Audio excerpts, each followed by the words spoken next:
মানুষের যখন পতন আসে তখন সে পদে পদে ভুল করে, আর যে ভুলগুলোর জন্য বাংলাদেশের অন্যতম সমালোচিত প্রধানমন্ত্রীর পতন ঘটে। হারিয়ে ফেলে দেশ পরিচালনা করার ক্ষমতা, হারিয়ে ফেলে মুক্তিযুদ্ধের গৌরবময় চেতনা। সাবেক প্রধানমন্ত্রী শেখ হাসিনার প্রথম ভুল ছিল শুরুর দিকে যখন কোটা আন্দোলন সক্রিয় হয় তখন সেটাকে গুরুত্ব না দেওয়া। তিনি চাইলেই কিন্তু আন্দোলন থামানোর জন্য আশ্বাস দিতে পারতেন। 14 জুলাই এক সংবাদ সম্মেলনে শিক্ষার্থীদের রাজাকারের সাথে তুলনা করেন, যেটা ছিল তার দ্বিতীয় এবং সবচেয়ে বড় ভুল। তার এই বক্তব্য ছিল আগুনে ঘি ঢালার মতন, কেননা এরপর থেকে কোটা আন্দোলনটি ছাত্র আন্দোলনে রূপান্তর হয়। তৃতীয় ভুল ছিল 15 জুলাই ছাত্রলীগ দিয়ে সাধারণ শিক্ষার্থীদের উপর হামলা করে আন্দোলন দমানোর। পুলিশের সহায়তা নিয়ে অসহায় ছাত্রছাত্রীদের উপর ঝাঁপিয়ে পড়ে হেলমেট বাহিনী। এমন পৈশাচিক কর্মকাণ্ডের পর এর তেজ পুরো বাংলাদেশের সব শিক্ষার্থীদের মধ্যে ছড়িয়ে পড়ে। দেশের সব শিক্ষার্থীরা যখন বৈষম্যের বিরুদ্ধে রাস্তায় নামে, শেখ হাসিনা তখন সেই বিপ্লবকে ধ্বংস করার জন্য প্রশাসন দিয়ে গুলি ছুড়ে, যেটা ছিল তার চতুর্থ ভুল। 16, 17, 18 জুলাই টানা 3 দিন একের পর এক যখন প্রাণ ঝরতে থাকে, সোশ্যাল মিডিয়া ঠিক ততটাই উত্তাল হতে থাকে, যার ফলে তার এই অপকর্ম পুরো বিশ্বে ছড়িয়ে পড়তে থাকে। তখন তিনি কারফিউ দিয়ে ইন্টারনেট বন্ধ করে দেয়, আর এটা ছিল তার পঞ্চম ভুল, কেননা এর ফলে দেশের সকল শ্রেণীর জনগণ আর প্রবাসীরা ক্ষিপ্ত হয়ে যায়।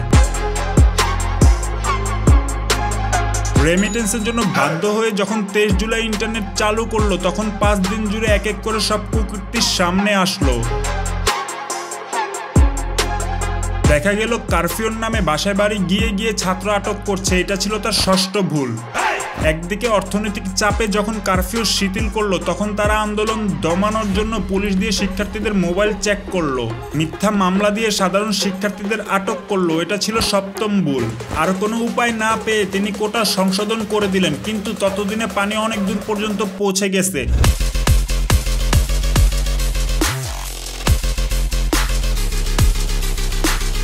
অনেক ক্ষয়ক্ষতি হয়েছে, অনেক প্রাণ ঝরেছে, অথচ তিনি কারো প্রাণের প্রতি শ্রদ্ধা না দেখিয়ে ক্ষয়ক্ষতি নিয়ে মায়া কান্না শুরু করে, এটা ছিল তার অষ্টম ভুল, যার ফলে ছাত্র জনতার মাঝে ক্ষোভ আরও বেড়ে যায়। আন্দোলন তখনও চলমান ছিল কিন্তু কিছুটা ঝিমিয়ে পড়েছে। ঠিক এই সময় 6 সমন্বয়ককে ডিবি অফিসে তুলে নেওয়া হয় আর আন্দোলন শেষ করার জন্য জোরপূর্বক মিথ্যা স্ক্রিপ্ট পড়ানো হয়, এটা ছিল নবম ভুল, যার ফলে আন্দোলন আবারও পুরোদমে সক্রিয় হয়ে ওঠে। কিন্তু ততক্ষণে আন্দোলন কোটা থেকে হত্যার বিচারে রূপান্তরিত হয়। আর এবার শুধু শিক্ষার্থীরা না, পুরো দেশের সর্বজনগণ রাজপথে ছিল। শেখ হাসিনার কাছে তখনও সুযোগ ছিল 9 দফা মেনে নিয়ে ক্ষমতায় টিকে থাকার, কিন্তু কথায় আছে অহংকার পতনের মূল। তিনি তার ইগো ধরে রেখে প্রশাসনকে আরো কঠোর হতে হুকুম দেন, আর ঠিক এখান থেকে তিনি তার পতনের একদম কাছাকাছি চলে আসেন। এইদিকে আগস্ট মাস হচ্ছে আওয়ামী লীগের জন্য শোকের মাস। সোশ্যাল মিডিয়ার একদিক যখন কালো হতে থাকে, চারদিক সব তখন লাল হতে থাকে। অন্যদিকে 1 ও 2 আগস্ট জুড়ে রাজপথে এক এক করে তাজা প্রাণ ঝরতে থাকে। আন্দোলন এবার 9 দফা থেকে একদম 1 দফা, শেখ হাসিনার পদত্যাগ। 3 আগস্ট যখন পুরো বাংলাদেশ পদত্যাগ বলে হুঙ্কার দিয়ে উঠে, 4 আগস্ট তিনি তার সর্বোচ্চ শক্তি দিয়ে তাণ্ডব চালায়। সারা দেশ জুড়ে 200-র বেশি শিক্ষার্থীদের হত্যা করে, আর এটাই ছিল তার দশম এবং সর্বশেষ ভুল। শিক্ষার্থীরা তখন তাদের ট্রাম্প কার্ড শো করে, ঘোষণা দিয়ে দেয় long march to Dhaka. 5 August 2024 সারা রাত জুড়ে বাঙালি আতঙ্কিত হয়ে সকালে ঘুম থেকে উঠে কোনো কিছু বুঝে ওঠার আগে আবারও ইন্টারনেট বিচ্ছিন্ন করে দেওয়া হয়। কিন্তু না, এবার আর ইন্টারনেট নিয়ে কোনো ভুল করেননি, কারণ শেখ হাসিনা এতক্ষণে বুঝে গেছে বাঙালিদের রাখতে পারবো না। প্রায় 3 ঘন্টা পর ইন্টারনেট আসে, আর ততক্ষণে তিনি দেশ ছেড়ে ভারতের আগরতলা পালিয়েছে।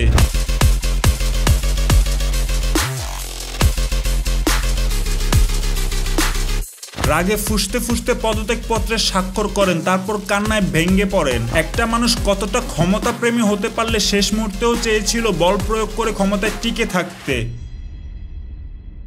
তুমি রিয়েলিটি মানে নাও। প্রায় 1 ট্রিলিয়ন মার্কিন ডলার পাচার করেছে, সব কারাপ্টেড নেতাদের রেখে গেছে। 12টা তোমার বেজে গেছে। নিজের দলকে তো ডুবিয়েছে, এখন আসছে দাঙ্গা লাগিয়ে দেশ শেষ করতে।